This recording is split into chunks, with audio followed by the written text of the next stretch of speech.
We're greetings again, everyone. It's me, Nick, Michalak, and Steve to the table, Frazier. Oh, thank you. That's a little plug. I appreciate that. I figure it's about time you got a couple episodes out on the podcast. I figure give a little rub for it. Yeah, I think we're at.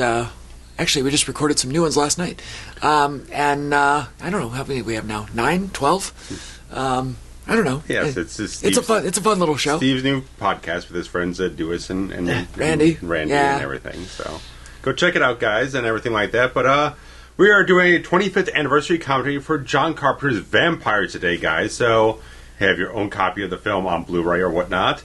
Get your timestamp synced up to 0 and turn on your subtitles to follow along with the film. Have a fun time with this one. So, guys, sync up with a countdown in 3, 2, 1, play. Speaking of 9, 12 episodes, how many John Carpenters have we done now? Okay. It's got to be a lot. We've done Assault, we've done Assault, Halloween, Fog, The Thing, Christine, Village of the Damned, Prince of Darkness, and then Body Bag. So, are those close to 10? 9 or 10? I wasn't counting. I was listening. It's close. Oh, shit. Good all right. bulk of them. Stop, let's rewind. No, never mind. Largo.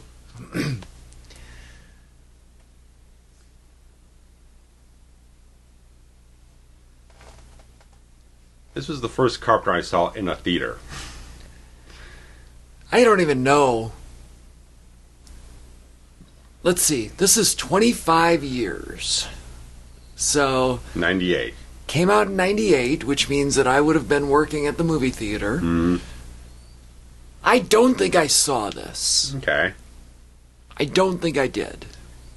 Which shocks me because I guess maybe not. I started in 97, on August 8th, actually.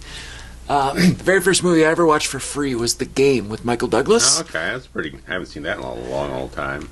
There's a great Criterion disc out there for that if you're into that. I feel like some of our listeners are probably into a movie such as that. And, yeah, I wasn't quite in the I'm going to watch everything. Mm-hmm. You know, Mark Boone Jr., I love him. So, what a great landscape here. Oh, yeah. I think they shot it in New Mexico. It's the same as the film's set in. Like, that's a beautiful house. Yeah. Really a great set. Yeah. Anyway, I guess my point is, I wasn't quite at the point where I was watching everything absorbing everything just because I could. Yeah. I was still picking and choosing. Yeah.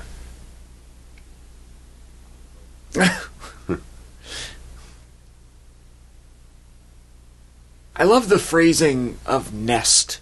I think that's a really interesting terminology. Right. It's like an armored car. A Ford armored car. There's just Mr. Cred for old K&B.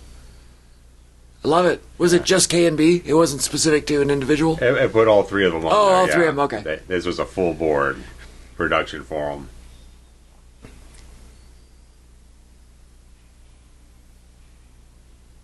And this music is a little bit different than what Carpenter normally does. Yeah, it's very interesting because he got two of the best blues guys. He got Donald Duck Dunn and Steve Cropper from the Blues Brothers band, who had been playing with like everybody. Okay. Who's a blues anyone. Sure. And he said these guys were the absolute best guys to work with. They're just like super insanely talented guys that just grind this sort of heavy western bluesy type of stuff out for the film. And I grabbed the soundtrack like right after the film got released. It's great. You can only get it on physical. You can't. There's no digital. It's not streaming. It's not streaming. It's not iTunes. Nothing. You gotta grab a disc. It's got some same flavor as like Planes, Trains, and Automobiles, which is weird. There's like it's a bluesy despair quality that's the bow bow bow is very like I don't know. It makes you, like, it riles you up a little bit, but it's also sad. Yeah.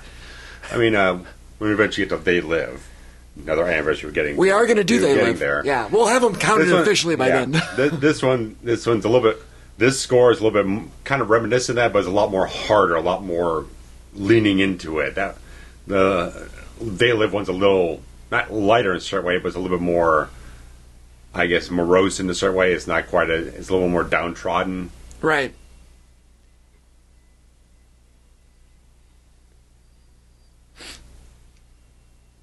James Woods has had a very interesting career. Yeah. The interviews on the Screen Factory desk, everyone had a good time working with him on this one.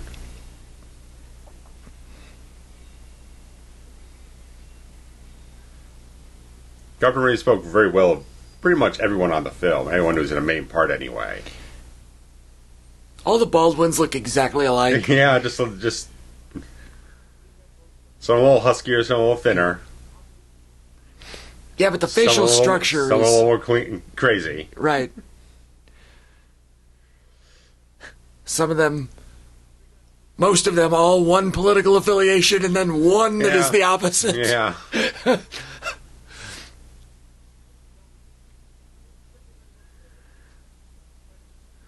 These weapons are ridiculous. Yeah. It's an interesting thing because obviously the thing's based on a book from it was 91 or so, 90 or 91. Okay. From John Steakley. He only ever wrote 2 books ever.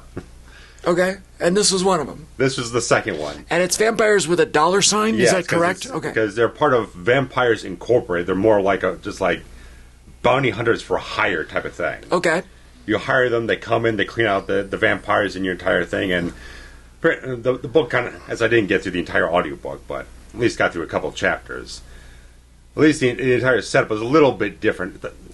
Whereas, okay, they have a hard time collecting the money a lot of times. Feel like, they want you to come in, but they're kind of sheepish about actually paying up and stuff like that. So they have hard altercations with the townsfolk and stuff here and there.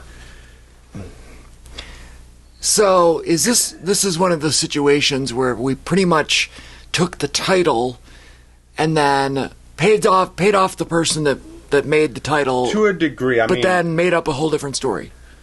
They took maybe 5 to 10% of the general idea. The character Jack Crow is still the main character in the novel, but Daniel Baldwin's character isn't there. They have a different priest at the beginning of the entire thing.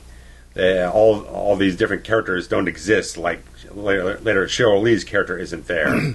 There's not even a thing about a master vampire being the first vampire, and there's no conspiracy involved with everything. It's kind of a blank. It's not that intricate of a story in that regard. Right. It's almost anthological. Like, here's the characters, and this is a different story. A little bit. I mean, it still has the exact same, the first, 15 to 20 minutes of the film are almost exactly the book. Okay. Aside from the thing that, in the film, they're working for the Catholic Church and the Vatican. They're not an independent organization doing this for money or whatnot. But it's still similar of the entire ideas here, and there's maybe 1 or 2 scenes or one other plot twist they don't go into, when they're trying to collect the money from the townsfolk and Crow gets thrown in the jail. But this, through the end of the Motel Massacre, is all in the book, and then there's just almost nothing else in the book aside from the Father Adam character who steps in later on. Everything else is just completely changed. Right. And I have to double check again. The freaking screenwriter on this thing had a really all over the place. I gotta check IMDb. Now, all over the place filmography bit. Do you know if there was some sort of litigation or, I guess, a rights dispute between the author and the filmmakers? Nothing that came up. I mean, I don't know if it was Carpenter who came on this thing ahead of time, but it was written by Don Jacoby, who wrote Arachnophobia, one of your favorites. God, I love Arachnophobia so much. Slightly considering for next year's commentary slate. He wrote Life Force and Philadelphia Experiment 2, Invaders from Mars, Death Wish 3, Blue Thunder, and everything like that. So Because a couple decent like rental flicks here and there. Right. When I think of these kind of book title or adaptations that aren't, like the poster child for me is The Lawnmower Man. Yeah, just which is everything out. Whoever it was that made The Lawnmower Man said Stephen King wrote this short story.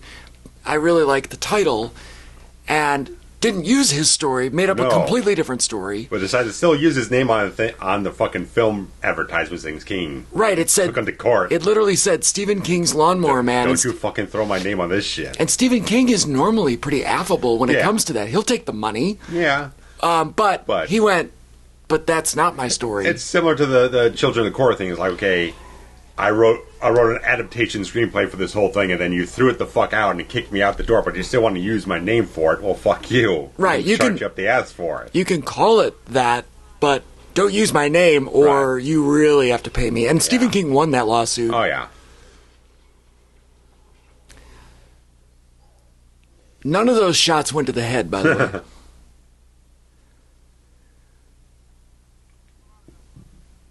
The interesting thing with Steakley's two novels, even though they're not related whatsoever, they still both have characters named Jack Crow and Felix, written almost exactly the same from what I read, what I read up about his writing and whatnot, where he specifically states in both books they're not the same characters, despite the fact they're almost exactly the same characters, but one's a horror not even a horror western, it's just a horror story, and the other one's a sci-fi story set in the future. So it's like... He didn't have a lot of diversity in the two things he wrote. But he used the same characters. Yeah, and then basically. said that they're not in canon. Yeah, just... Now, you can see why he didn't write a whole lot of stuff. Now, interestingly... He died about 20 years after he published this book. I'm going to look this up while I'm talking and see if I can figure out the name of it. Going back to Stephen King, one of my favorite Stephen King novels was a novel called Desperation. Came out in the early aughts. And at the same time, that looked like it hurt. I love that they hook them and then drag them out into the sunlight.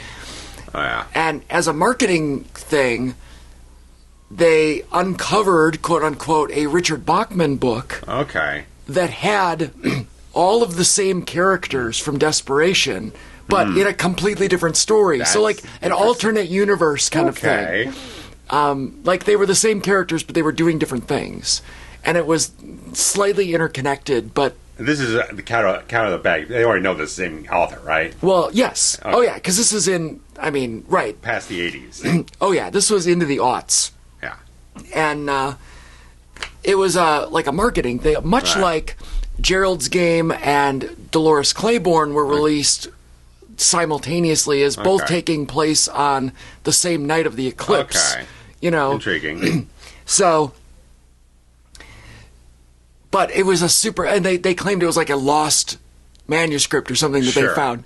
So, like, super cool. Okay. But it sounds like this gentleman's just an idiot and doesn't know how to write characters. Well... Or at least name them. As I was kind of texting to you, it's like, I'm not gonna get this thing finished by the time we're recording this thing. It's like, it's not even that compelling of a freaking audiobook. I mean, it's not like it's a big production. It was a good narrator. The narrator was very good. But just the fact that the text isn't all that compelling. There's not a lot of there's no themes here or anything like that. There's just kind of like a little plotting. It's not really going anywhere too interesting. It's like I'm like on chapter 5 and I don't know what exactly the plot is, except like the vampire comes in and slaughters his crew and he just wants to get back at the vampire, but there's no other story here. Now, of course, I was Googling and talking to you about Stephen King, so I was not paying as close of attention. All of these people were just sleeping and there was only one that attacked them? Is that... Because clearly all these vampires are, quote-unquote alive until they're burned in the sun. The goons, they call them. Goons, okay. Well, that's better than those things. That really just honked me off, that terminology. Still does, clearly. Sure. Because, like, they found the first one and she was dead, and now all the rest of these are... Like, why Charbroiled. I guess they were sleeping because it was daytime, so that tracks. Yeah, that's the point of it all, yeah. 6 skulls on the Jeep? Yeah. Maybe 7?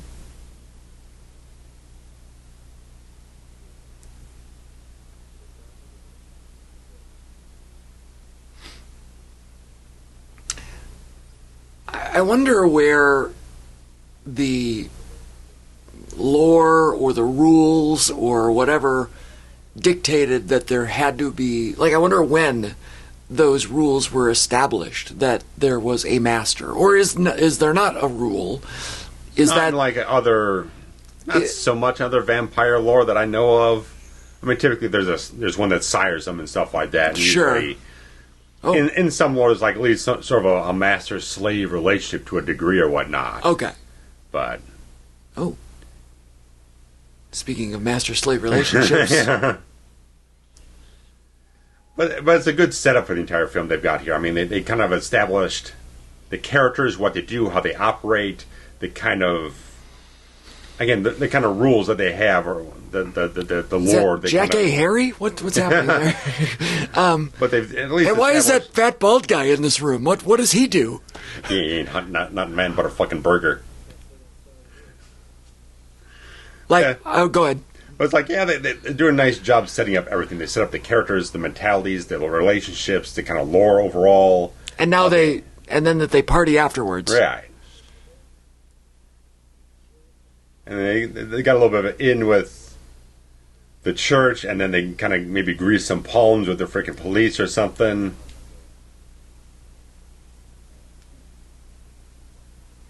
There she is. Oh, hello.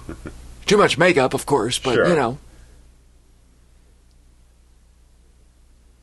So Gregory Sierra there, old from Barney Miller. Oh, yeah. Yeah. Really, really fantastic actor. He passed, I don't know how long ago, but he was fabulous, fabulous actor.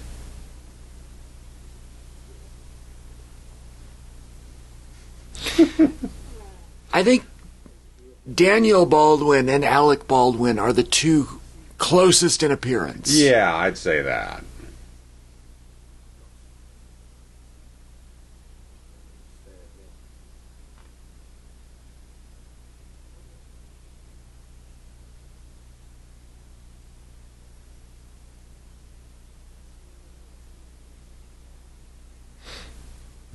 Well, go wash that shit off your face, and then we can talk.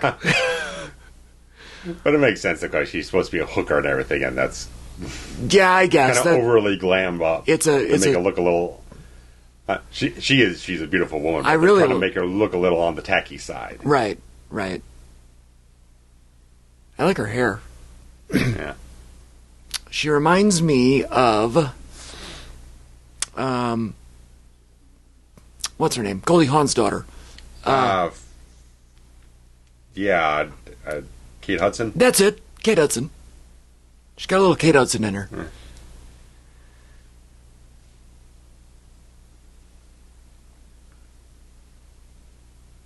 98. God. 25 years ago. Jesus Christ. Jack A's taking her shirt off. Oh, Mary.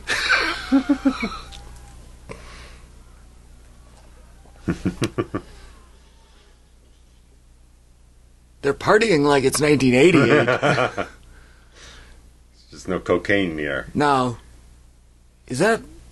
It's like a pantsuit. Like, at first I thought it was a robe, but no, it's like... Yeah, it's a nice kind of like a velvet. Yeah.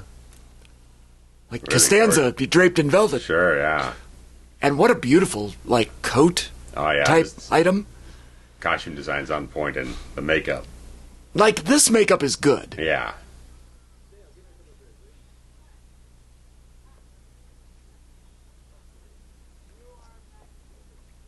I don't know if Padre's allowed to imbibe or... Getting boozed up. I mean, he might be getting a blowjay from Kate Hudson over here. Yeah. I don't think priests are allowed to do that either. No. I'm not real sure, but that's fantastic. Yeah.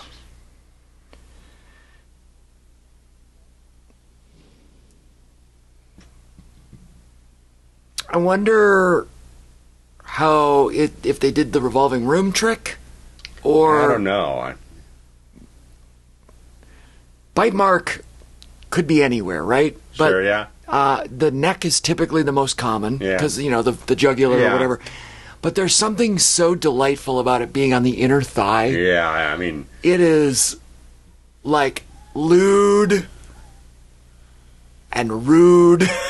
yeah, Thomas Ian Griffith playing Valak here is like he was talking about like they were kind of working out between him and Sheryl and just like let's just walk into the scene just owning it entirely, just like not even try to overthink it or anything like that. We're just going to just jump right into it. And Carpenter had a bit of a what kind of movie are we making right here? Right now? Yeah, But exactly. He was all for it. I kind of get the feeling out of all the stuff, maybe aside from like Mouth of Madness or whatnot, which I'm favorable towards.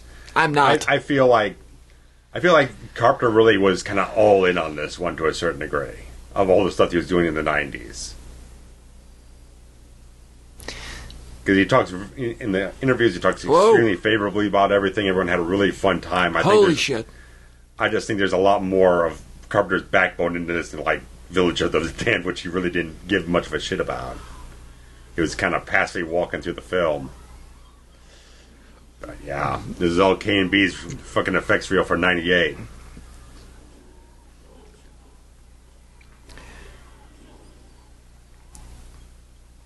Supernatural whooshing is the Nice subtitle. Kicking on here, man. That arm Oh, that's a great right through the body. just goes through the bodies. Nice, just like yeah. Let's hope none of these. Well, Nicotero and crew are really satiating over this one, man.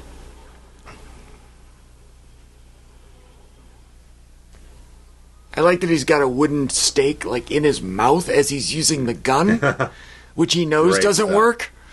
Right. Oh, he shot her in the tits. Oh. God damn, that's gotta hurt. Don't ever shoot somebody in the tits. Mm.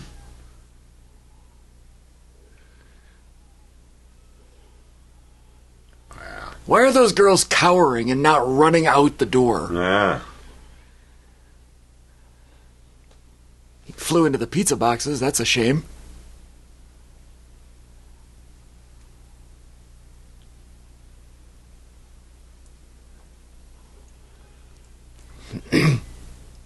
Not the Padre. Mm-hmm.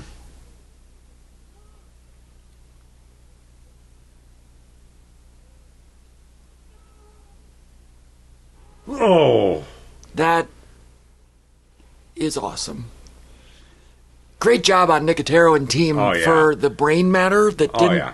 wasn't just a blood splat. Chunky. It was brown. It looked good. Yeah. It looked good.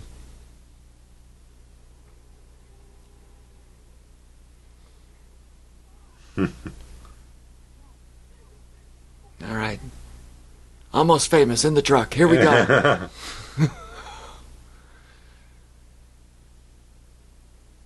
Griffin looks great in this whole thing. Yeah, it's a really great costuming. Well, casting first. Yeah. Like he's a tall man. Yeah, he said he was about 6'4". He's also a martial artist, so you can get that he knows the physicality very well and can do the stunts too.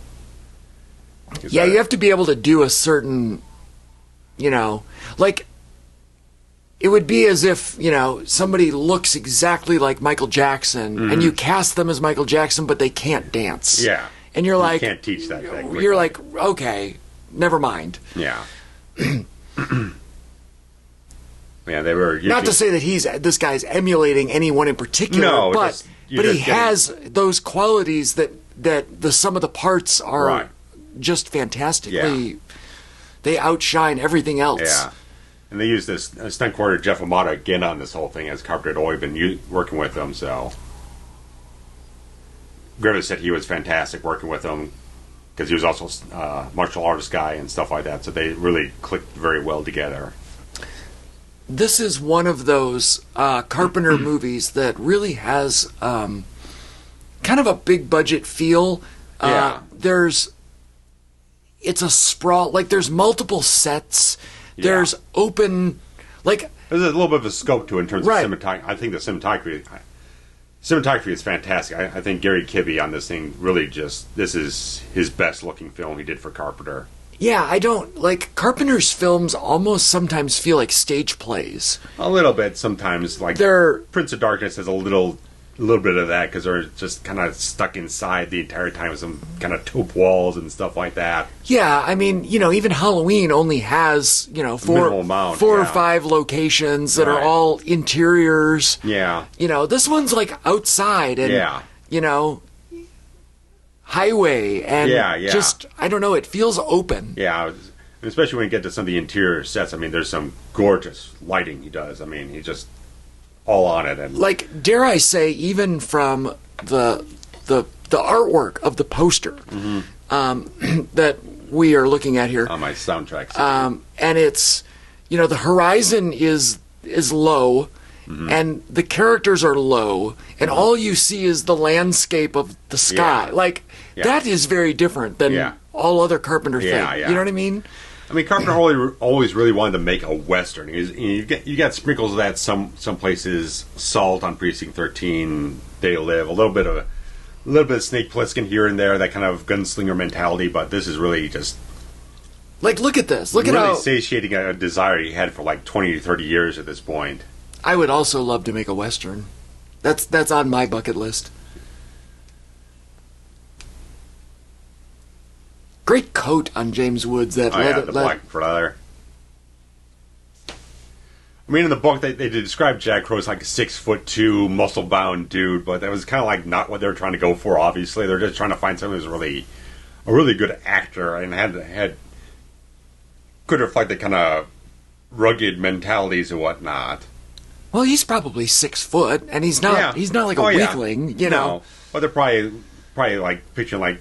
The guy writing is probably thinking like Dolph Lundgren or some crap, Yeah, I could see that. Because, I mean, we haven't got too much into the fucking language on this thing, but it's in the fucking novel. Can you imagine... The novel starts out just fucking swearing like a sailor on a drunk night. Can you imagine Dolph Lundgren in a Western? Not with that accent. Right. Like, it's so weird. But the thing is, in the novel is set in Indiana. They didn't even do freaking Westerns in the novel. It's in the Midwest, for crying out loud. Like, this story here is set in Indiana? Well, not this story particularly, but the story in the book is starts out in, like, Indianapolis or something else like that. Okay. With this same group of vampire hunters? Generally. Oh, okay. Here's your boy. Let's see. Which boy is this? Director cameo for ya. Speaking of King stuff.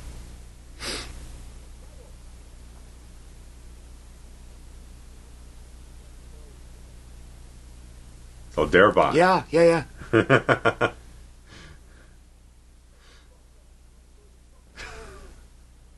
Frank Darabont is it took me a second. I think I realized right when you said it. I was like, oh yeah, okay. He is one of the greatest, like, adaptation people ever.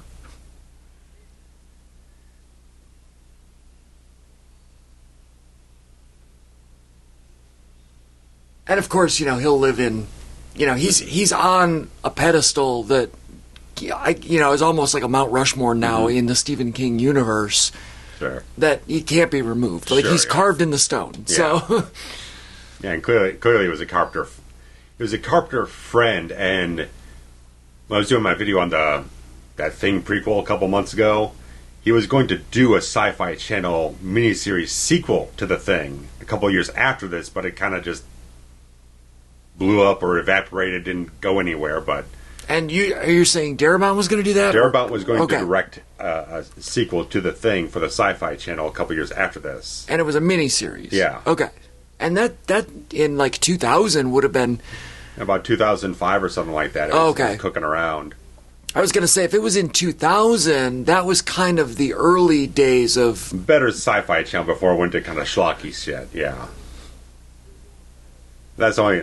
thing about that is my only hiccup about the entire idea is like, would they have given them enough budget to do it the right way? I don't know. It might have been... Because knowing the aesthetics of Darabont and wanting to homage Carpenter and pay respect to it, he probably wouldn't want to do all the CGI crap. He wanted to make as many practical things as possible. And the point is, they need to kill whatever the main guy. The master vampire, yeah. Before the sun goes down, otherwise his girlfriend is going to turn into a vampire. That's... Well, it's more the fact... Okay. More the fact that, like, by the time night falls, like, well, they're going to have a hell of a lot less of a chance of killing him because he's so powerful. Right. Well, also... It's better to hunt him during the daytime instead of allowing him to kind of catch up to him at night and encounter him when there's no sunlight out. But also, his girl's changing. Yeah, the Katrina girl, she's changing. I think it's like 48, 72 hours or whatnot, and she's going to be past the point of no return. If they can kill the guy who sired her, then they could probably revert it. That's what I was thinking. Basically what they're going for. Right, and I just thought that had to happen in this first hour, but I guess, or the first day, but maybe not. Yeah, it runs through the entire course of the film, which is extended over a few days. So, but she's... Ugh, gross. Yeah. Good job, Nicotero. And Kurtzman, and... Yeah, Berger. But Nicotero's the guy who does the interview on the disc. So. Right. He gets the credit. Right. That grimace is hilarious.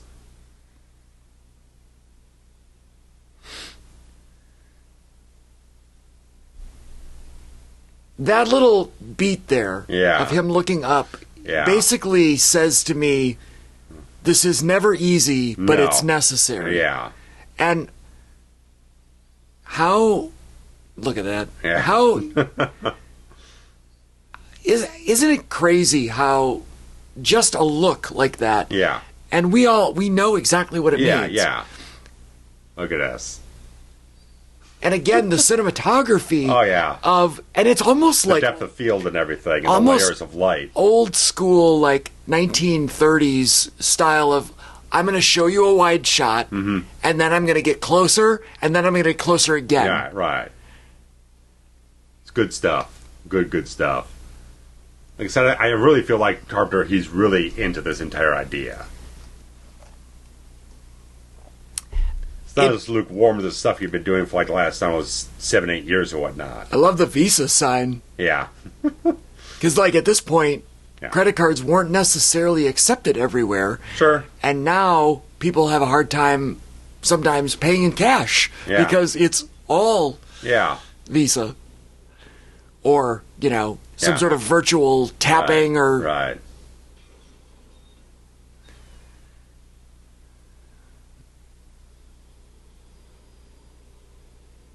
Sun God Motel.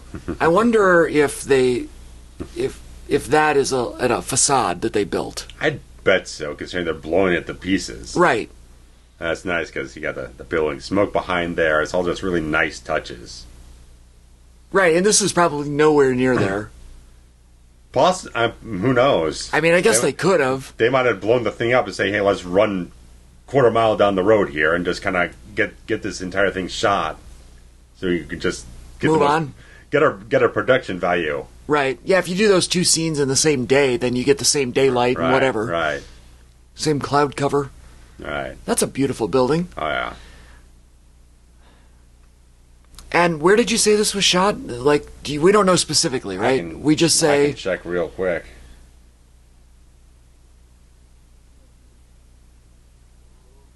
Yeah, New Mexico. I was just... In the summer. I was just curious, like, where? I love the cowboy lamp. That's fun.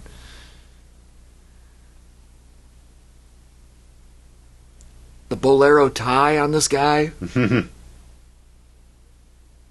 $400 in '98? Jesus Christ. I mean... Isn't all? It's at the Plaza Hotel, which Sure. isn't quite the Plaza Hotel in Central Park, but Sure. Home Tim Alone 2. Curry's not running around Right. this joint. Right.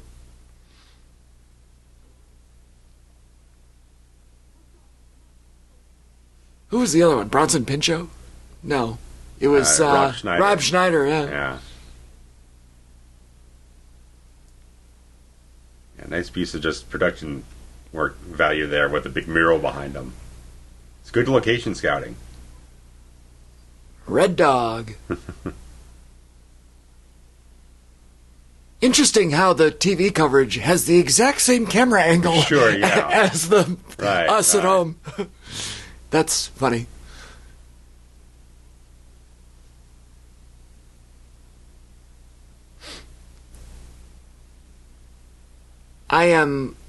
It's probably been, I don't know, 7, 8 years since I've watched this.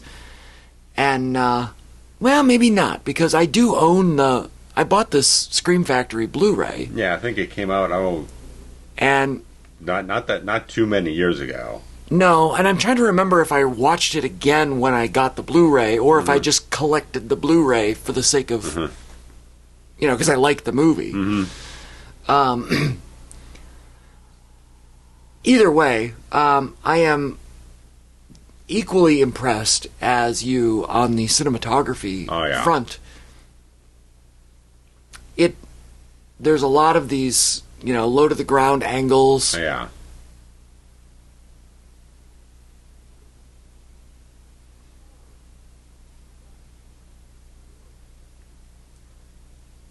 The cardinal.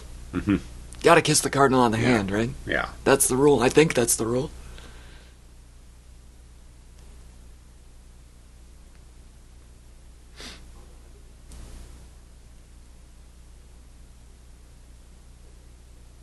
Why was there a comma? Never mind. Sorry, I'm Obsessing a little. I'm obsessing on the subtitles. Oh, Scream Factory, you failed me.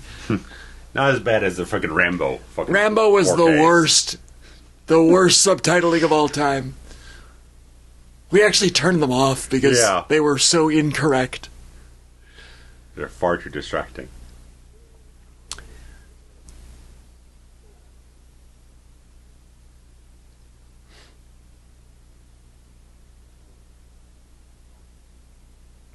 And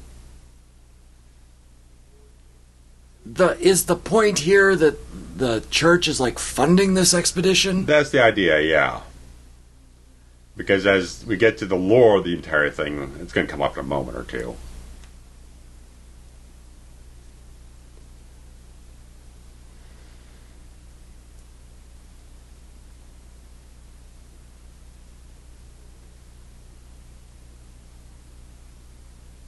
And are they insinuating that this master vampire is like possibly going back centuries as a master, like He's the original. like an original? He is the original.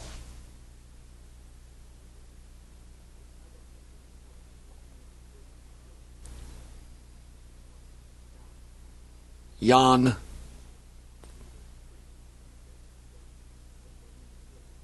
1311, which means he would have been 880 80 years old.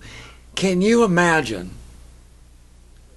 I would love to live 880 years. I would actually, I don't know, given a choice, I might become a vampire. I might do it. I think I could, live in the darkness and drink blood in exchange for eternal life. I think I could do it. You're laughing as if you could not. I don't know. You have more morals than I knew.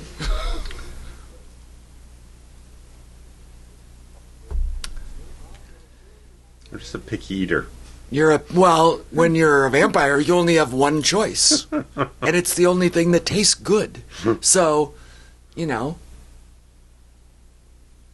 a vampire, blood is like, chocolate and pizza that everybody likes.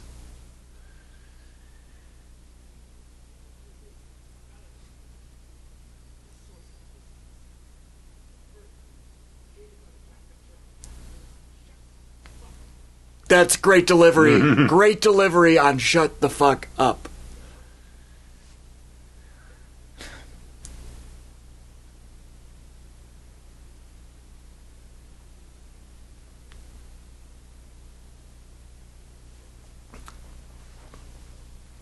So, the idea here, his decision, and we're not at a midpoint here, so that's weird. It feels like a midpoint pivot where he's forced to choose, right? A little bit. Am I going to just halt operations or, kind of go solo to defend myself because he knows who I am and he's coming after me anyway? Or do I rebuild the team, which he doesn't want to do? Yeah, because you got to go all the way back down to Monterey and spend God knows weeks putting things together. By then, the trail's cold. Sure. Hers isn't. Look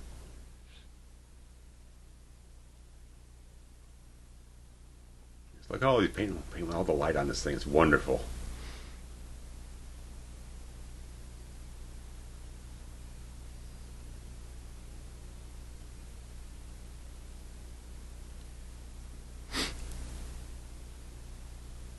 I feel like Daniel Baldwin is the perfect mix of Alec Baldwin and like Michael Madsen. A little bit, yeah.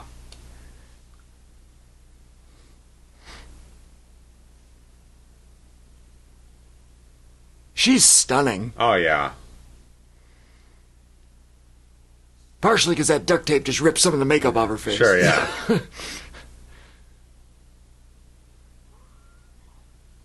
That's great.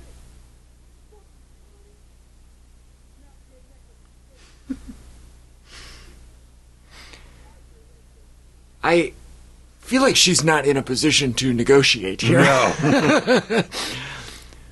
She's in a couple other positions, but not negotiation. Yeah.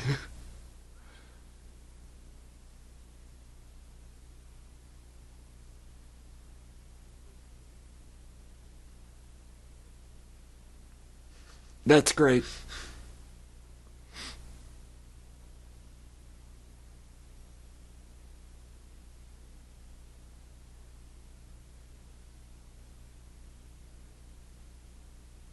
Is this like a test?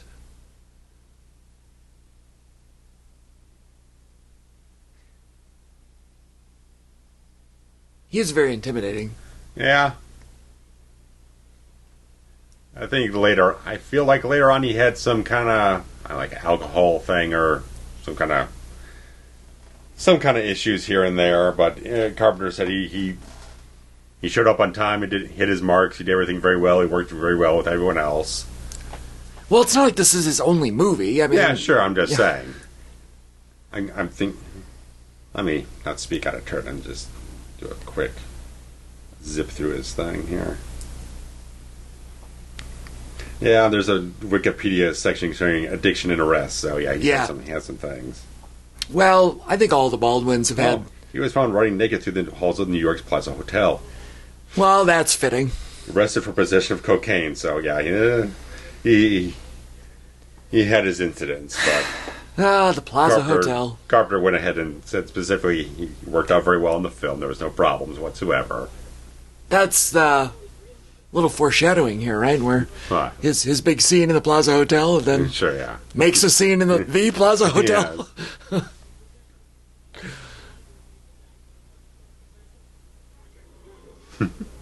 What kind of cigarette is that, or is it? I don't think it's a cigar type of deal. Like a cigarello.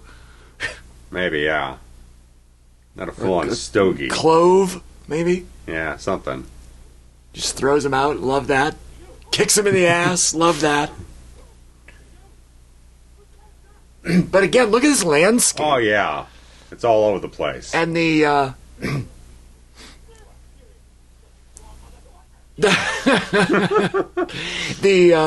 look at this. Oh, yeah. Like, they could have chosen to shoot the whole scene like this. Yeah. But instead, they said, you know what? Every once in a while, just back it up so people can see how desolate and how in the middle of nowhere they are. Yeah.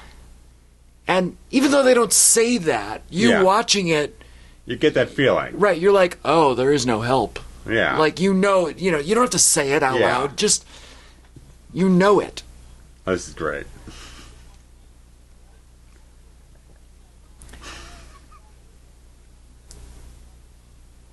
That's hilarious. Which is, I don't know, is that supposed to be a rib on Interview with the Vampire? Probably, maybe. I feel like it is.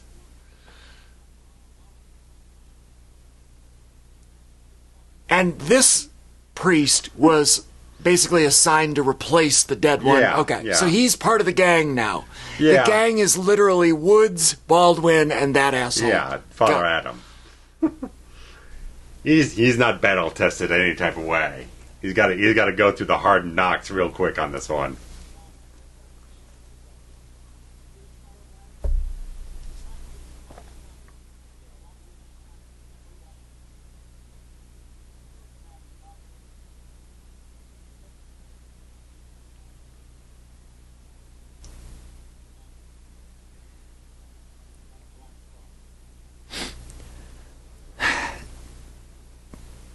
It's interesting how there are, 40 movies about vampires, and yet they're all just a little different in the lore. Yeah, And none of it seems out of place. sure. Like, you always just kind of buy into it, like, oh, okay.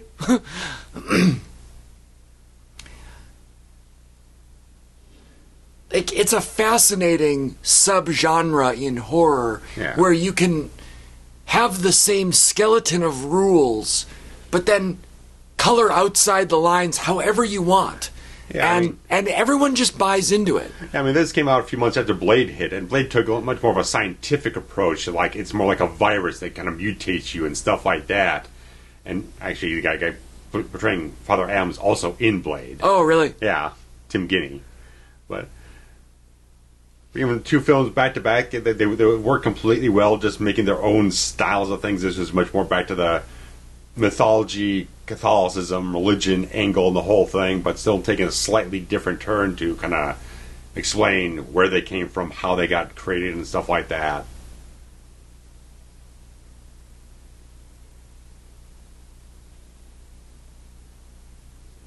Tell me that's not Michael Madsen wearing an Alec Baldwin mask. It's like Face Off. Yeah.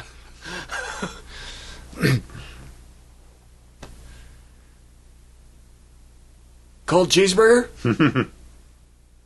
Maybe it's not cold. Maybe it's only an hour or two later. Sure.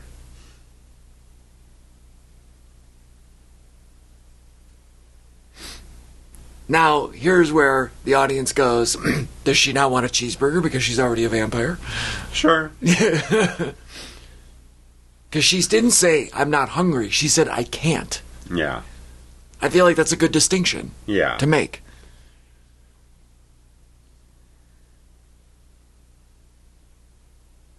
This was also taking a similar type of thing. It's great.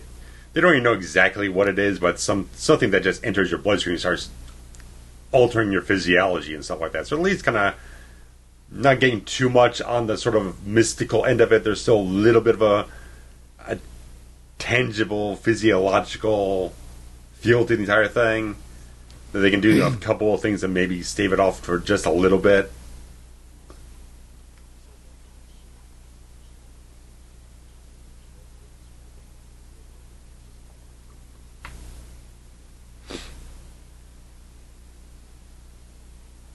I mean, she can bite me tomorrow. I will walk into eternity for, I don't know. There's too much to do and see in this world. Sure. Life is short. That's my advice. If you have a choice to become a vampire, take it.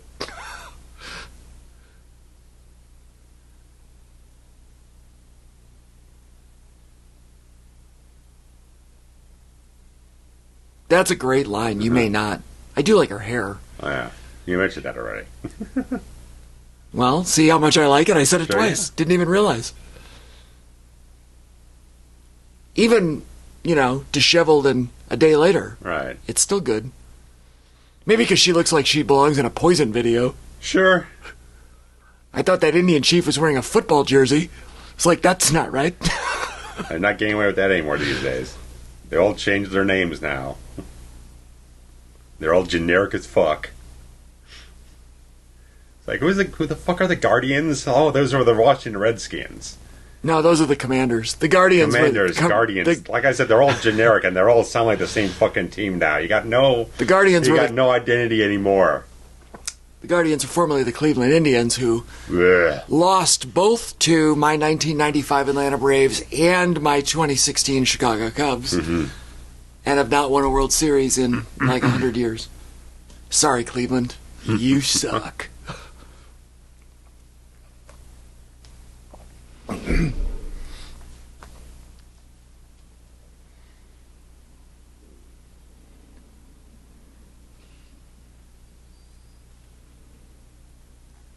Now, is she like she's seeing through his eyes? Right, as Baldwin's character just explained, once she starts having a growing psychic link with the Master.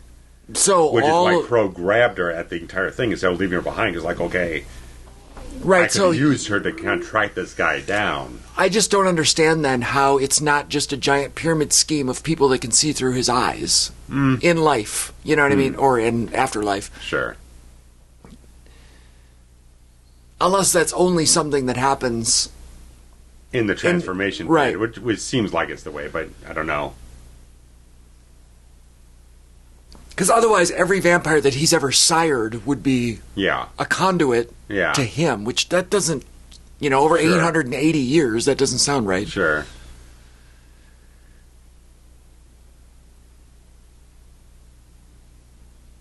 Maybe my math is wrong there. I don't think it's 800, but you know what I mean. Yeah.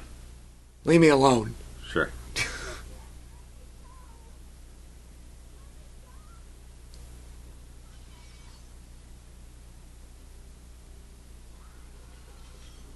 That was a nice little stunt there. Yeah. Look what you did. Oh, yeah, that's awesome. Yeah. Oh, you know what that means? Yeah. It's like she couldn't even control it. It's just an instinctual reaction to seeing the blood. Right, because now that means he's going to go. Yeah. Oh, yeah. Yeah, smack a bitch. Yeah, this film starts getting really, from a certain perspective, very misogynistic. I mean, you can understand the motivations for how they treat her throughout the rest of the film, but there'll be certain audiences be like, just not at all for it. Maybe I should clarify that I do not condone smacking a bitch, but sure. Fuck me. That fuck all. It's like a Rambo thing. He took the freaking flare up to his freaking side in Rambo 3 or some shit. Oh. I think there's that scene in Braveheart where somebody loses a limb and then they stick the flaming stick or whatever. We just saw that in Day of the Dead, but they didn't do it terribly smartly. No. Yeah, Savini, that hack, he couldn't do it right.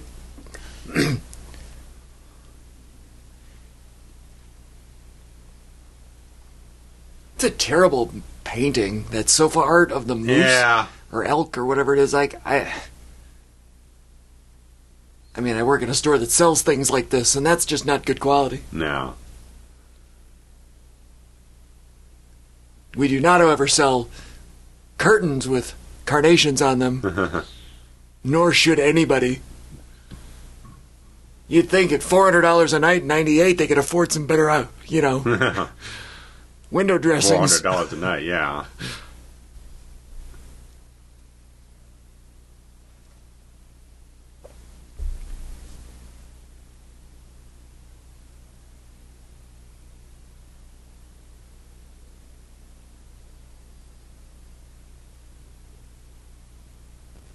No, he's not going to tell her. No. I slugged her.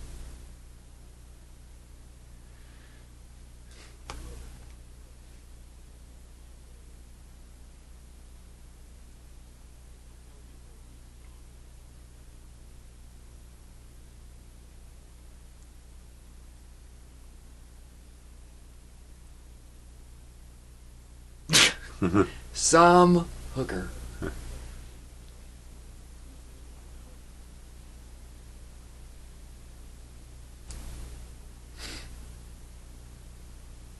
It's not that bad of a story. No.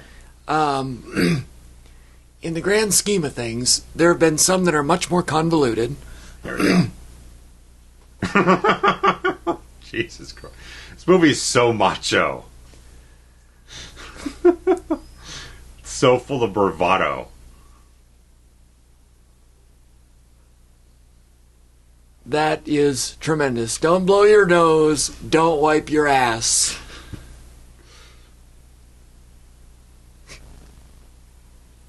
I hope someone kept this freaking robe, this freaking jacket. It's got to be somewhere, right? Yeah, man.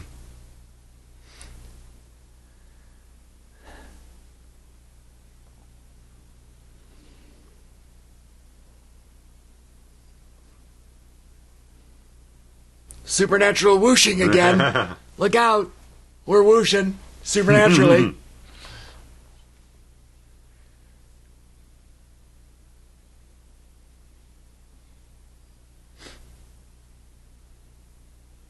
It's a really nice twist that Baldwin doesn't tell him about the bite. The bite, yeah. Because it sets up the potential for multiple avenues. Yeah. And so it leaves the audience not knowing which direction it's going to go.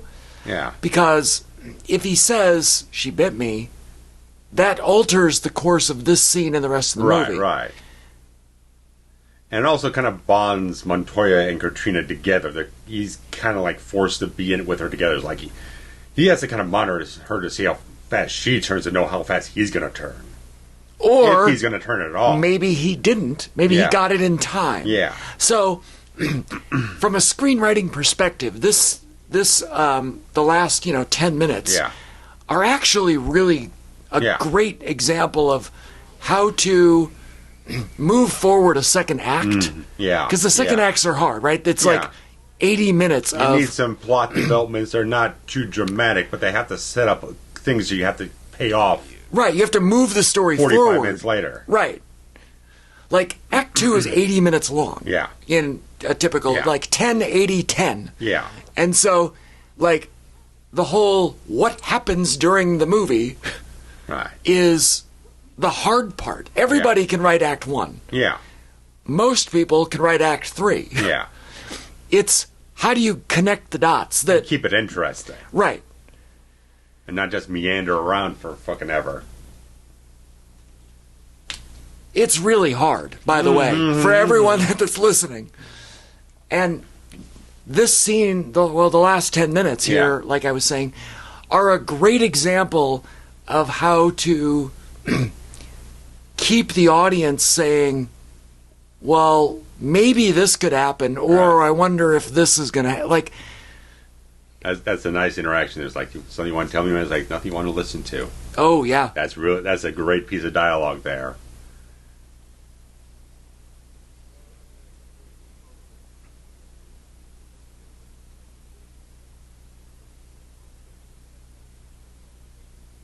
And what a great cover story that is. Yeah. Anti-Catholic hate crimes. Another reason I should be a vampire. We're just chalking them up.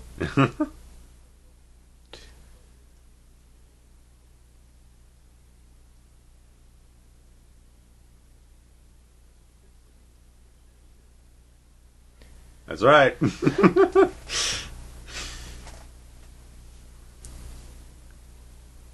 This guy's like a Fred Ward type. Oh, yeah, straight. I mean, not that he says it has a physical resemblance, but no, the same got a manner. Yeah, the same mannerism. Yeah, like those two would try out. Like Lance Henriksen too. A little bit, yeah. I feel like they would try out for the same kinds of roles. Yeah. Nice set dressing with the burned out car and everything. Nice junkyard feel. It's nice, smart stuff they're doing with a lot of these little beats in the entire film. Like I said, just I mean, compare this over to Village of the Damned, where it felt like he was on cruise control at best through most of that film, directing it. This one's got a lot more backbone to it.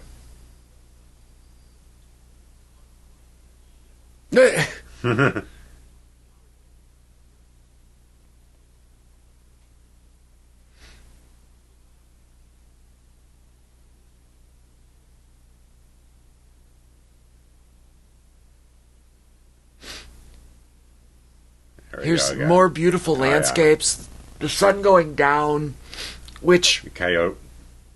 The sun going down, basically indicates... Yeah. That terror is happening. Horror is nigh. Yeah.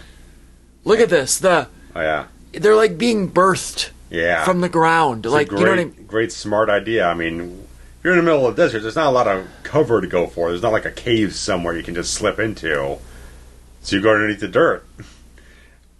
And the thing is, Griffith said he was claustrophobic doing this entire thing. That's valid. So he kind of had to be kind of coached along from Jeff Amata. It's like, it's okay, and stuff like that, to like an earpiece so when they can cue and stuff like that. But I also get a little imagine claustrophobic. Being buried under the dirt where it's so dense and whatnot. You have to try to push up so much on the whole thing and not freak out over it. Right. But it looks fantastic. It's a great idea.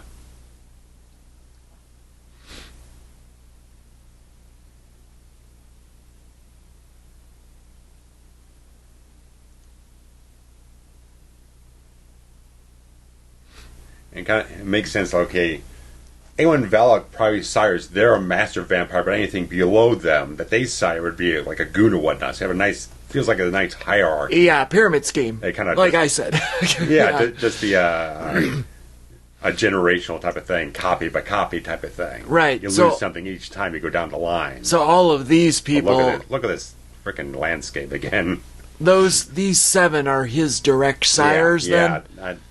That's what I gain off of. That makes sense to me. And they dress him a little bit differently. All the goons are kind of like ragtag stuff or whatnot, but then the master's a little bit more sleek in some ways.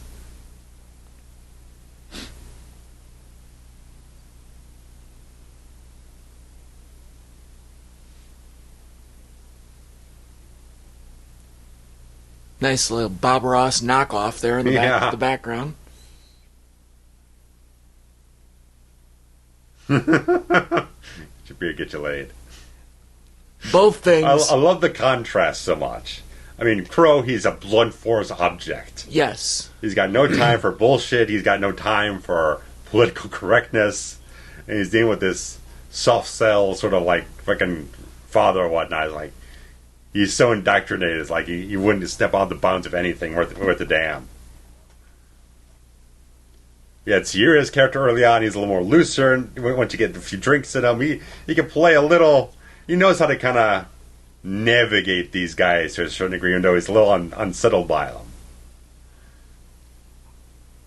He has great delivery of the word fuck. Oh, yeah. Here we go.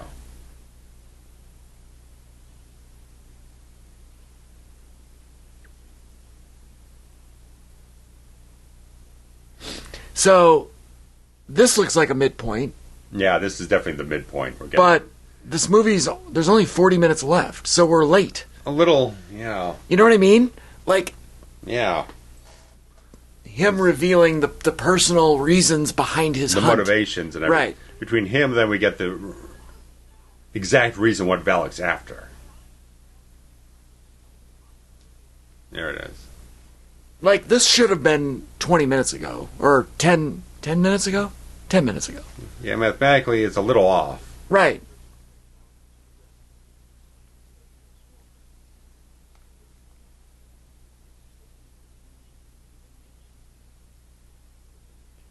How does this guy know all this stuff? Well, he's the archivist.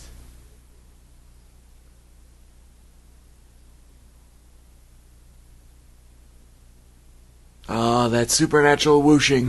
Gets you every time. And snarling. And clanking. Mm-hmm.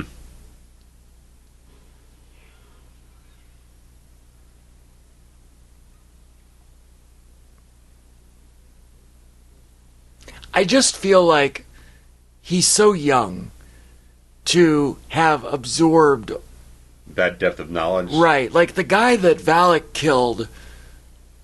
Again, the guy at the other at church. the junkyard or whatever. Junkyard thing, yeah. That guy I would buy as a Catholic archivist. Yeah. And this guy said, "Oh, that guy was." Adam feels like he's straight out of the academy type of thing, or whatever you want to call him, right out of the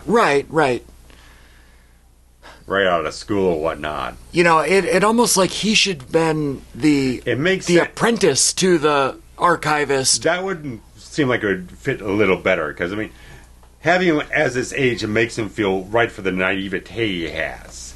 Right, he's too much of a blind, loyal follower for everyone saying everything, and he's not kind of jumping on Crow's urgency and stuff like that, and kind of rolling with it the same way Giovanni did Sierra's character early on. It would have, him being an apprentice to the archivist, would have also created another layer of the need. Oh, nice fire stunt. Yes, Tony Caesar. Oh, I love him. It wasn't him, but no, tribute to Caesar. So every fire stunt's a tribute to Tony Caesar. You're right. You know, it would have created an additional storyline that they could have explored of the need to report. Right. You know, or also a connection to more information. Mm-hmm. You know? Yeah.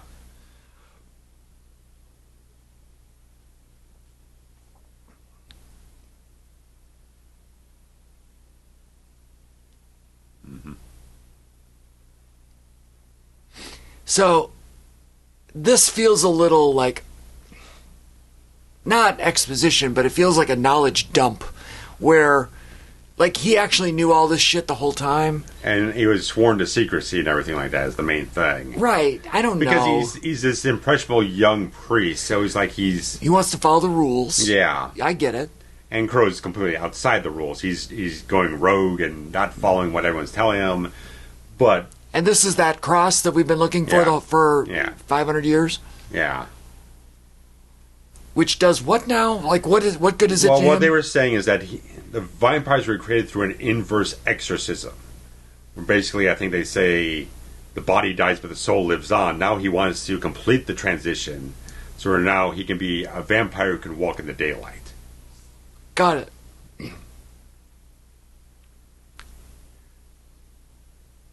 And kind of the only criticism I brought up about the film before is the fact that, okay, that's a sound type of thing for the entire story, but it doesn't really kind of give you the wider scope of, like, okay, if he does become that, like, is the entire world suddenly in danger from one vampire who can do this now? Is he going to go off and bite a billion people now? Well, maybe the implication is just that it's possible. Yeah. And therefore, it could spread like an epidemic. It's just the fact that the film doesn't really address that. They just say this it can make this guy even more powerful than he is, but still it doesn't really give you the wider scope implications in terms of what they directly convey in the film.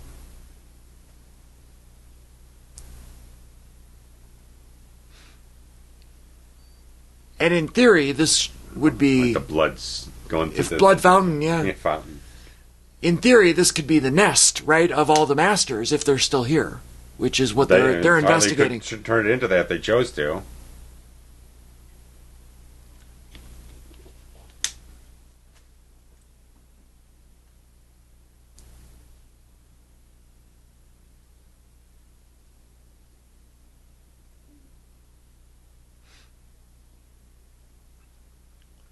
And clearly she's not a vampire yet because she's not roasting at the moment. How do you feel about the decision to put Woods in black sunglasses? Like, doesn't it kind of just complete the look? You know what I mean? Yeah. It adds to his character. Yeah. He just pushes her face. Yeah. At this point... There's a lot of the thing between the profanity the film indulges in and the treatment of her character. A lot of stuff you put this film out today, I don't think you would get too many freaking hot-headed fucking jerk-offs and whatnot kind of complaining about The misogyny? The misogyny, the profanity, stuff like that. They would just feel like it's too much.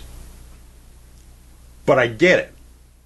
I mean, again, it's all that stuff is not so much the misogyny stuff, but all the blatant profanity is in the source novel.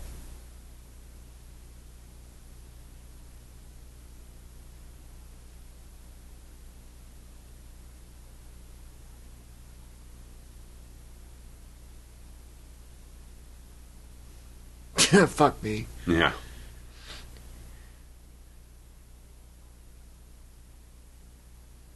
Yeah, and then the implication there is that he can just create more vampires, and those would then be able to live in the sun. Yeah.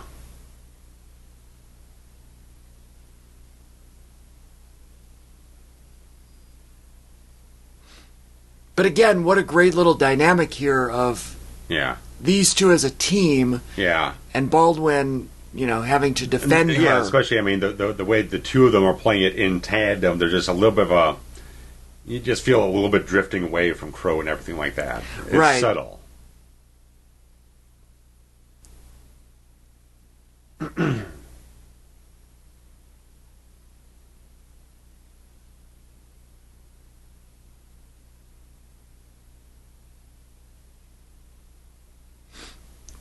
Another little small town set. Mm-hmm. Probably a real small town somewhere. Just doesn't. A little bobblehead dog thing on the dashboard if we cut back to it. People used to stick all kinds of shit on their dashboards. Yeah.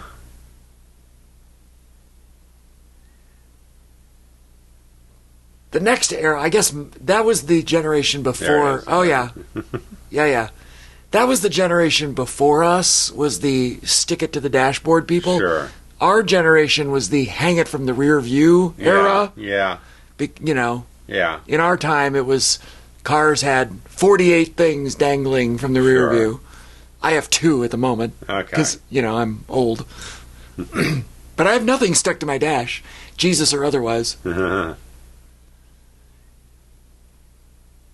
Like, that was an entire thing, right? The dashboard Jesus. Sure. Weird. It's all weird.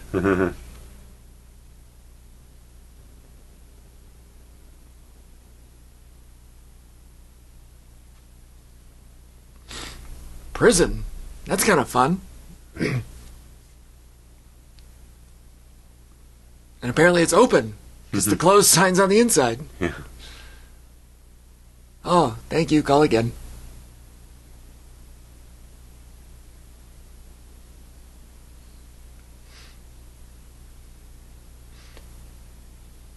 It's a great Coca-Cola chest. Looks like late 50s.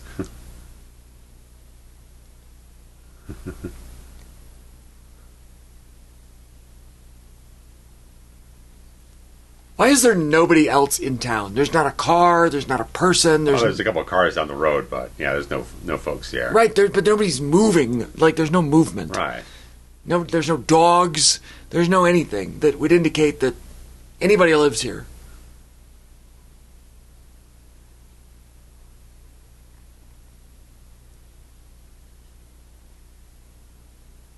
Great line.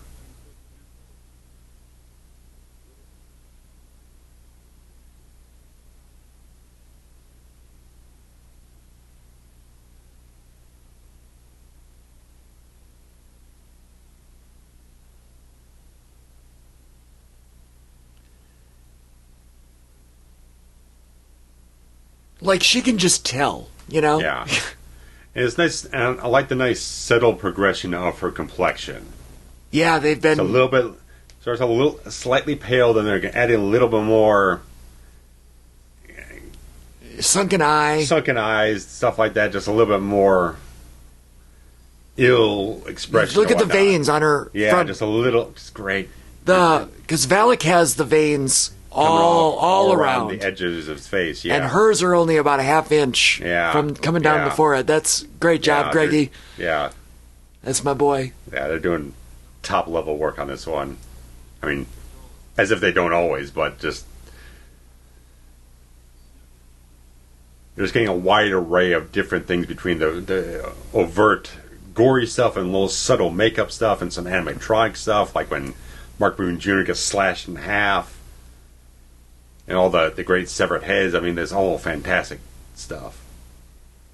And at this point, they've been going for, 15 years, so, well, maybe about not. 10 years. At least 10. Oh. They cast a Spamalot there. Shirley, she is just incredible. Look at them eyes. She's really been the standout, I think. Oh, yeah. And Valak. Yeah. But she's doing the better acting, I think. Well, she's getting a lot to do, too. I mean, she was Laura Palmer on Twin Peaks. You got all kinds of praise off of that. She's got some great peaks.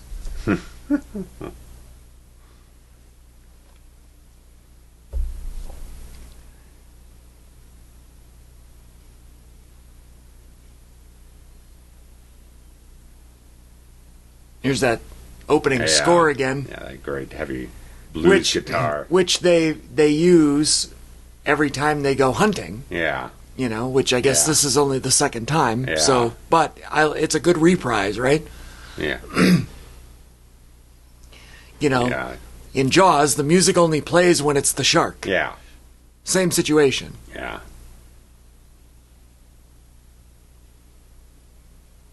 I could listen to this score all day. It just it's great. It's got the bluesy stuff, but also has some of the kind of ambient, sort of atmospheric stuff in between here and there. So it's got a great mix overall. I think this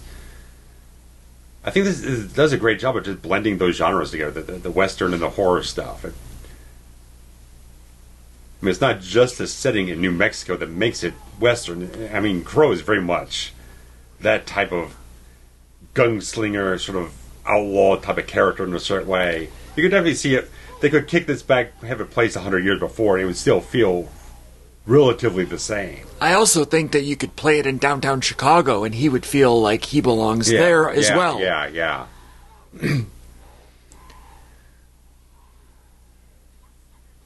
Cocksucker.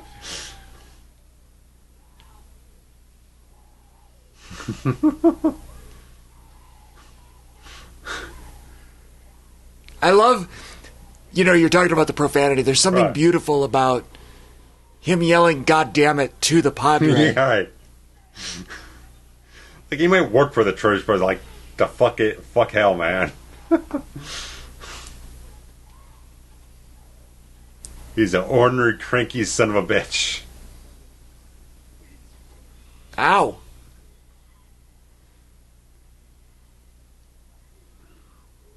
The mist or the smoke or whatever is such a nice little effect. Yeah. And then they put that little orange light on her. Yeah. Oh, that's from the thing. Okay. That looked a little dodgy, but that's fine. We're going to blame the editor on that one, not Nicotero. Yeah, not so much. Because obviously, when they're playing around, it's the actual stunt performer. When they actually blow it up, they gotta have like a dummy version of it. These days, they could probably kind of CGI it. Yeah. Kind of blend it a little better. Yeah, they probably wouldn't even bother with a practical fire. They'd just digital fire something.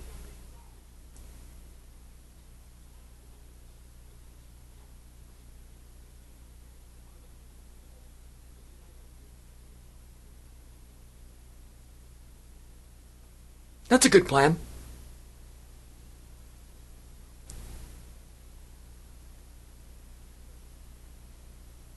Oh my God!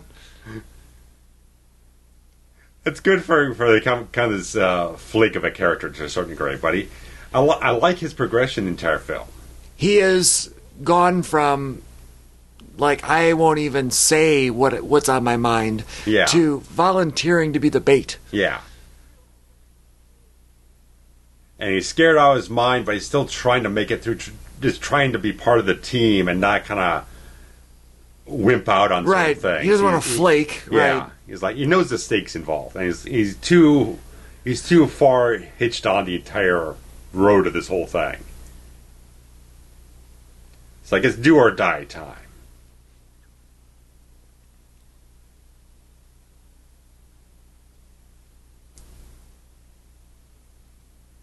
It's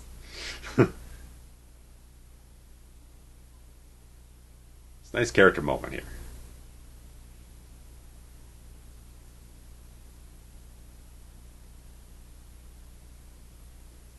That's a nice little handshake there that both said good luck and goodbye. Yeah. It's like,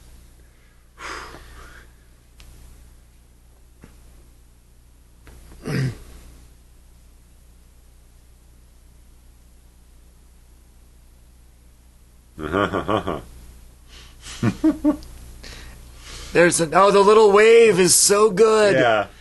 It's a little bit of a charm there. God, look at this lighting, man. Yeah, everything about the production here is It's slick. Real slick. I mean, the story's kind of, middle of the road. Yeah. It's not bad by any means. It's better than some vampire stories. Sure. It's definitely campy and fun. Right. Like, it doesn't take itself seriously, right. I guess is the point. But yet it's presented seriously, which... It's got an urgent tone and stuff like that, but there's still... still very entertaining character dynamics. And the action is very exciting. And they still got these moments of horror coming up, too. Right. Like, it's not quite horror comedy. No. But...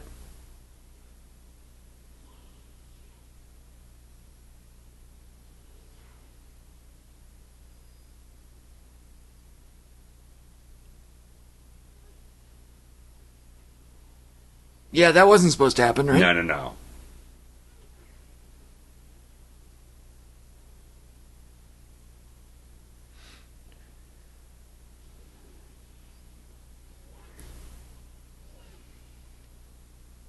There are countless movies where a scene takes place on top of an elevator. Yeah. And I always wonder how, physically accurate that is. Sure. Because I've never been in an elevator where I noticed a trapdoor at the top. Sure. There might be one somewhere. Yeah. But I don't know. Yeah, I don't know. They make it seem like every elevator you can just go up and just get up on top of it. Yeah.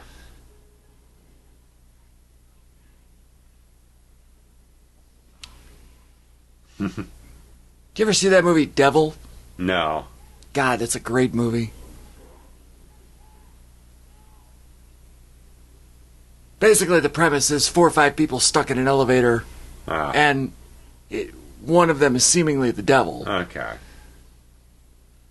And it's super fun. I know some people thought it was hokey or whatever. Okay. But I think it's campy and delightful. Yeah, she's putting her all into every second of this movie, man.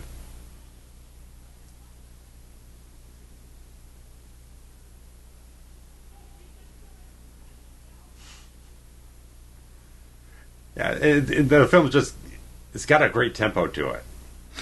There really haven't been a lot of pacing issues. Nice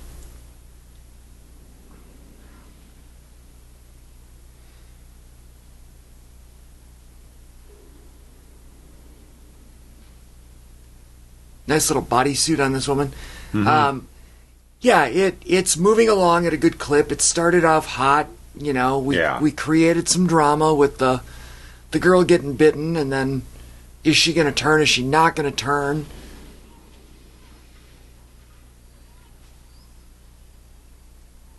Or how quickly, I guess. Yeah. Maybe not so much if, but when. Yeah. And we still don't know about Bald Him. Yeah, Baldwin. Yeah, Montoya.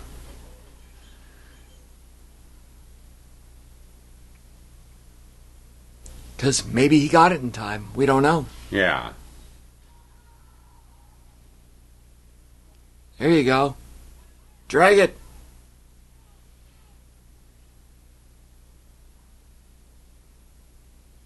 Yeah, back it up. Back it up. Back it up. Uh-huh.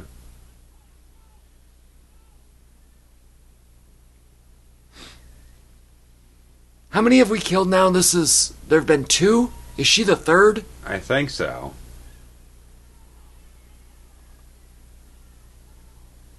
I don't buy that they've been doing this for however long and this is the time that it's going to break the thing just because she grabbed onto a pole.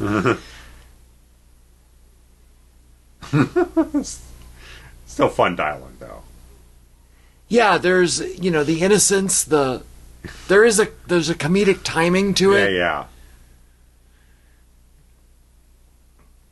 And that's what makes it the balance so great. Yeah. And why it's a fun movie.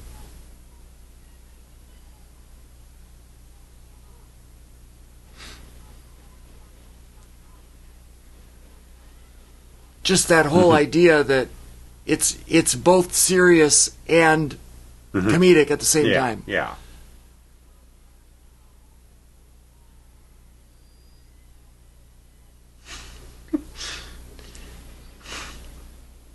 I like that they just have the little gauntlets on her forearm, and everybody that comes out has their hands up, and they just shoot the fireworks out of their forearms. It's very basic, but effective.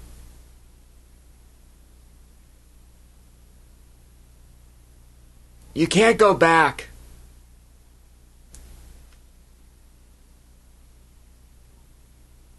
Uh-oh.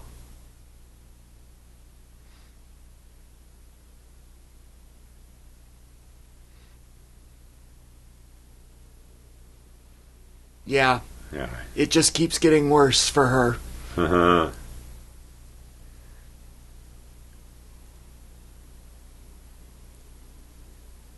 Nice little trick there where she's looking at his viewpoint. Uh-huh.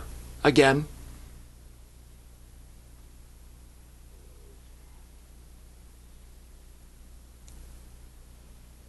Great. Looks great, man. Apparently, Griffith usually had long hair, but he went off and did a military film, like a war film, right after auditioning, and they had to cut all his hair off. So all of its extensions. Interesting. It looks a little fake, but It's well groomed. uh-oh. No. She might be fully turned now.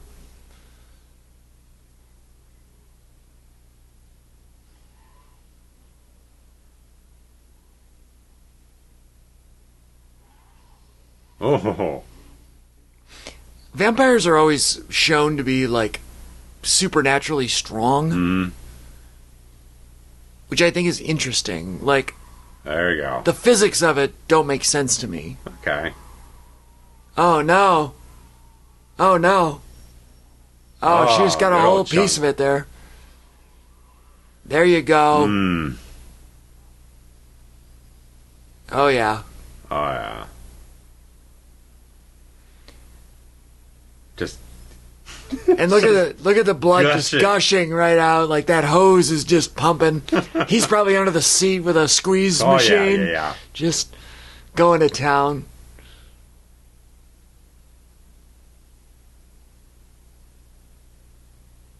There's way more blood than that. Oh, yeah. It is nice that she's trickling it out of her mouth, Oh, too. yeah, You can yeah. see her tongue kind of like pushing it out, unfortunately, but that's fine. She's all in it, man.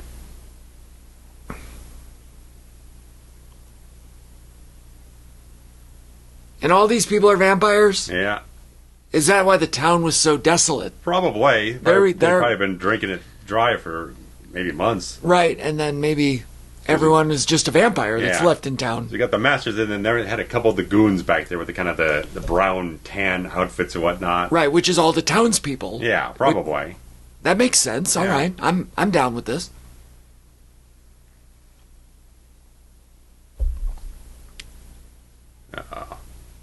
Oh no! A heel turn out of the Yeah. Catholic Church. What a fucking surprise!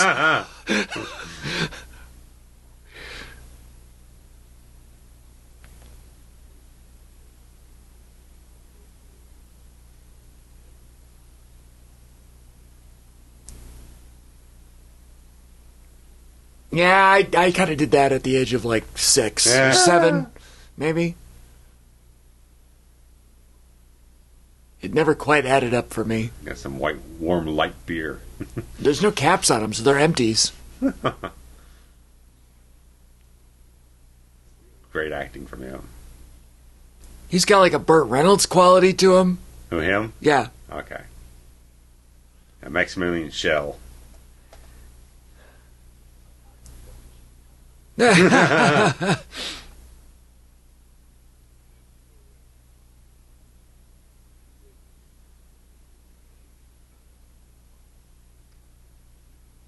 So the implication is that he told Valak where to find the cross? He was in on the whole thing. That's why the European team probably got wiped out. Why the entire thing about the cross was kept secret. Yes, it can. Please, do you want my address? Come get me.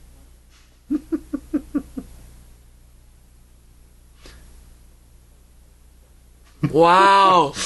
Pole smoking fashion victim. I think that was one of Woods' freaking ad libs. Good thing about a character like Crow is like you can come up with anything you want. You can be creative as you want to. I would love a blooper reel or outtakes. Yeah.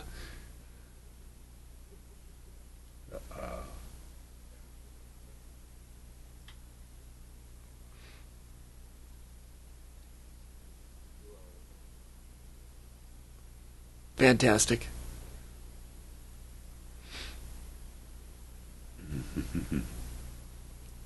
Because old Montoya is not looking so hot. Although you can kind of see where the application is around, like the ring around. A little bit, yeah. They must have had some of the lackeys doing work that day. Yeah.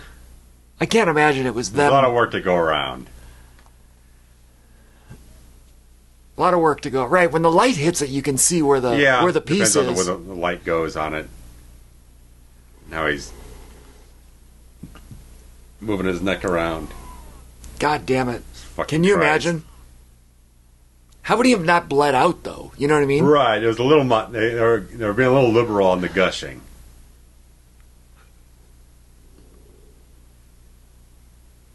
Liberal on the gushing.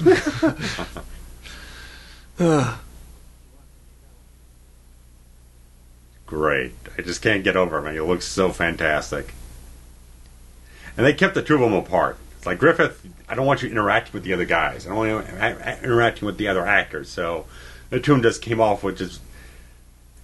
Didn't want to kind of meet anywhere in the middle on this, or like what they're bringing to the scene. You got these two completely different styles of characters. The nails are fantastic. Oh, yeah. Just the whole presentation's aces.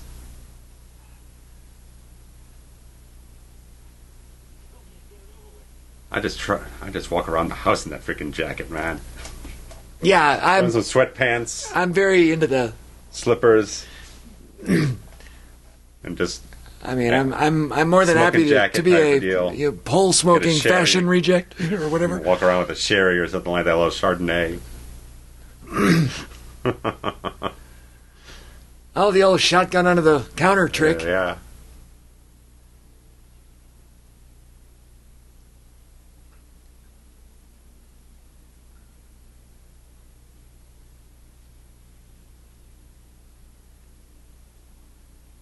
You can't really tell that it's a binocular point of view. Just a little, it's too much black around the edges to really kind of get it too much. Yeah, it took you a second to realize what was going on there.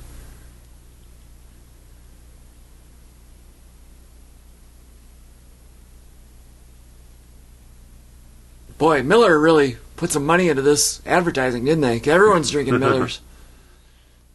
Back in the beginning hotel scene, they were all drinking High Life, I think. Whatever the gold can is. I'm not a beer guy, so I don't know, but...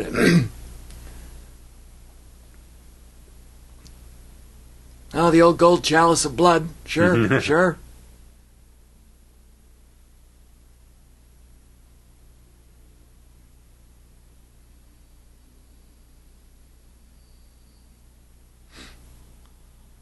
Vampires are great. look. Yeah. And his in particular is Yeah. stellar.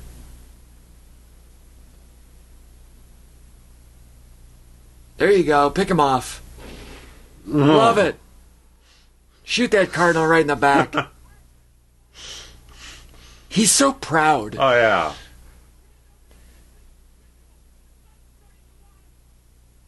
It's been 8 hours already?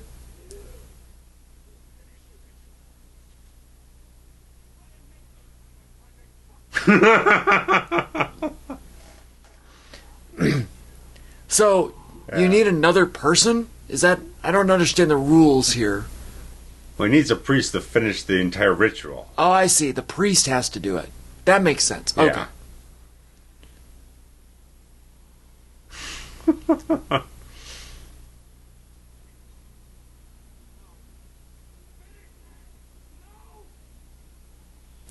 Let's just keep yelling the dialogue louder and louder.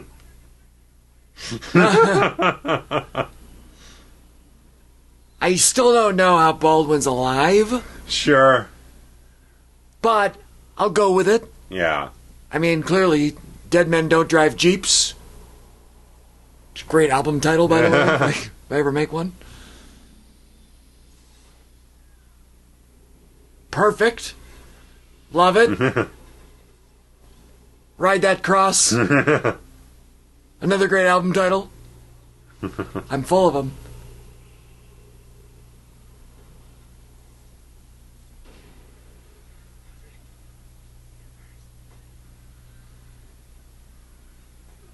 He's really wielding that axe like he's accurate, you know? Like, what if you miss? You take his arm off. Sure.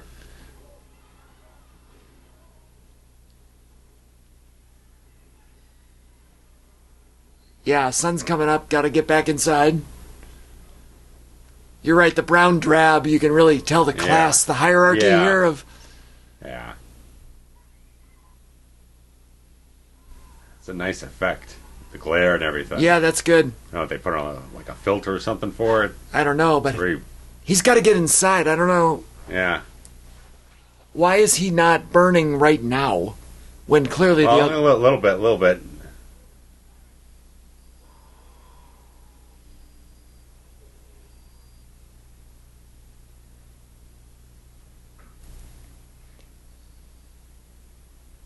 I feel like that cross does not hold up in the... It doesn't look like a, 800-year-old religious relic. It looks like something from the prop department. Sure. So maybe a little overdone. Yeah. His wardrobe looks super authentic. Yeah. And so did the cardinals. Mm-hmm. So did some of the church sets. Yeah. But that just looks like a toy. Sure, it's a little too bejeweled.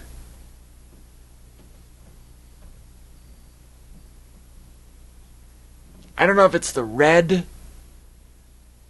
I'm not sure. But something about it is weird.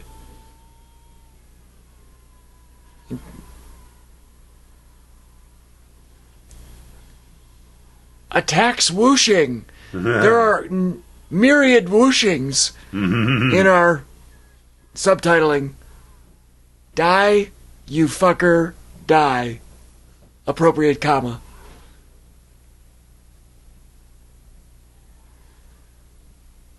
Now, what are the rules on direct sunlight versus indirect sunlight? Because it's a little dodgy on that regard here. Because he's in indirect sunlight right now.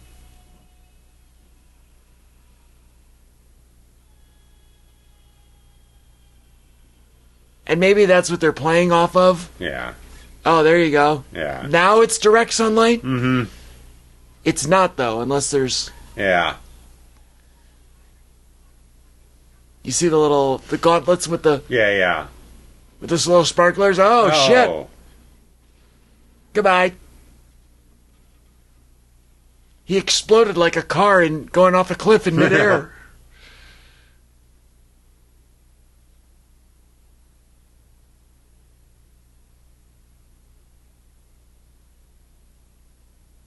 And that'd be it, right? Like, there'd be no more vampires because I don't know what the rules are. Right. Again. I mean... So, my does thing, she not turn then, and then he not turn? Well, because... she's already turned. It's just fact, if you're already turned, then it doesn't matter anymore, because you're already there. But if he kills her... Before he turns, he would. Right. Yeah. I think. Should be. Is my math right on that? Right. I always felt like that climax just felt a little... I liked kind of a catharsis overall for, like...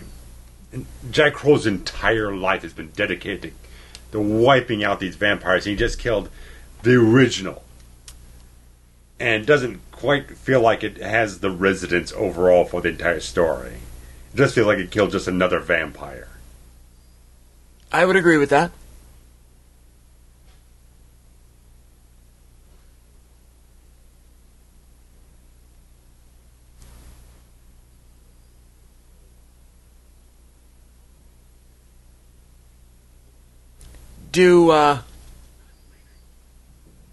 Nice job, Padre. Mm-hmm. Do vampires have romantic relationships with each other? In this universe, I don't know.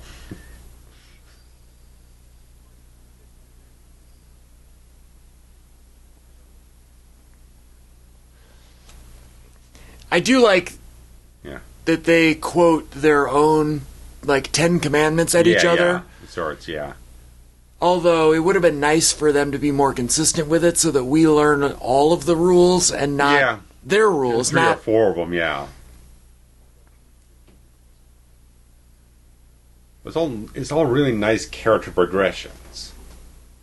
You got this relationship between the two of them who rode up and down the roads and been through all the shit together. And the rules don't mean as much right now because he owes them something, even though it's like he still has to go after them. There's no two ways about it, but he at least owes them something.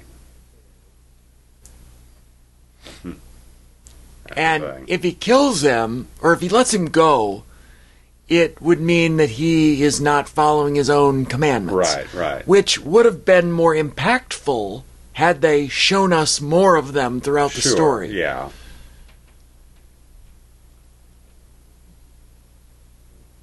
And I wouldn't say it's a perfect screenplay in any way, but it does a lot of good things overall. I think that the strength of the main thing is really more the characters than anything else. And they cast everyone very, very well. So everyone's got a little bit of an arc.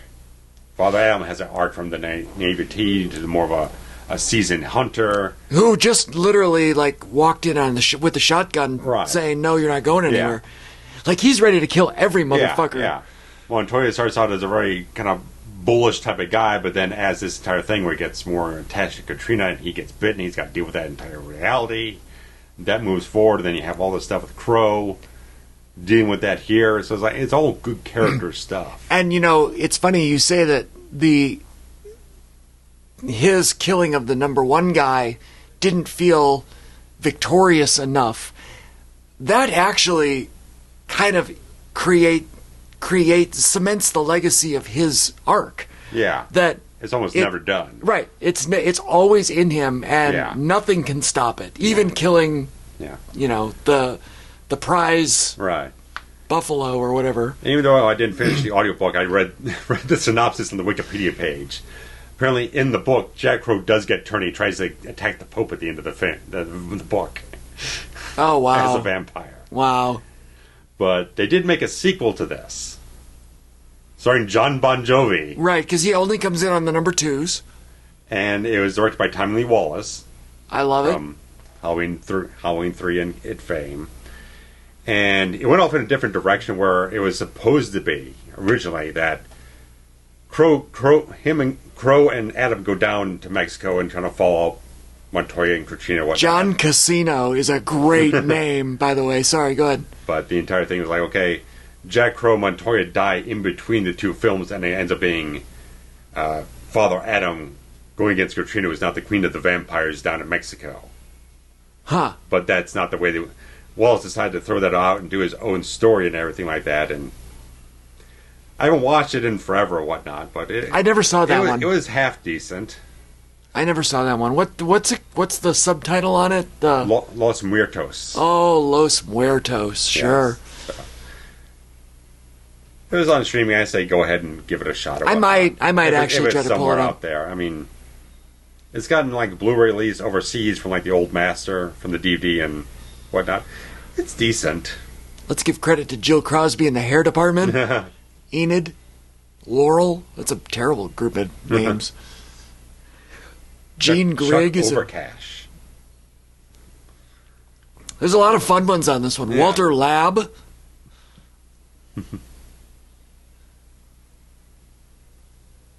Cheeto. Cheeto Sanchez, of course.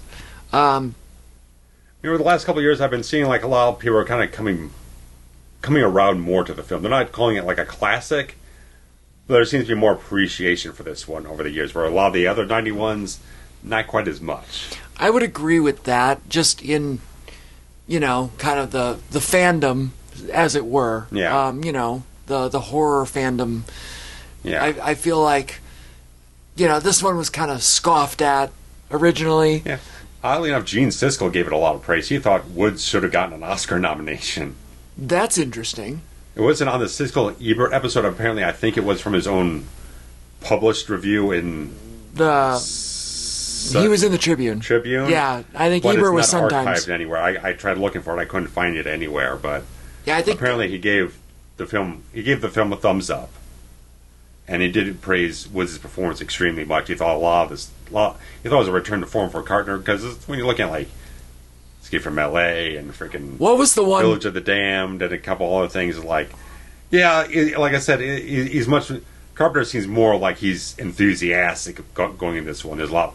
He's dealing with very charismatic actors, a very strong pace. The effects are really great. The action's really exciting. It just feels like he's a lot more excited to work on this one than he was for like the last couple ones he was on. What was the movie directly before this in the Carpenter? Escape from L.A. And that one was critically panned. Right. It came off of like a satire sequel. You're redoing the first one, but you're kind of doing it as a parody film to a certain degree. And again, the Texas Toadlickers. Oh, sure. yeah. John Carpenter being one of them. Cropper, Duck Dunn, all these guys. Excellent, excellent crew. Yeah, again, Escape from LA, also the CGI was so bad, the whole thing, because they cut out like 3 months of post-production on the film to move up the release date because they needed a summer tentpole and the thing bombed like crazy. Yeah. It's a really acquired taste film. If you haven't seen it in a long time, it probably does not strike your taste anymore. I watched it a couple times, like maybe 15 years ago, and it started to kind of grow on me, but then I just haven't watched it since. And it's like, I don't need to grab the Blu-ray or the 4K. I'm fine. Right.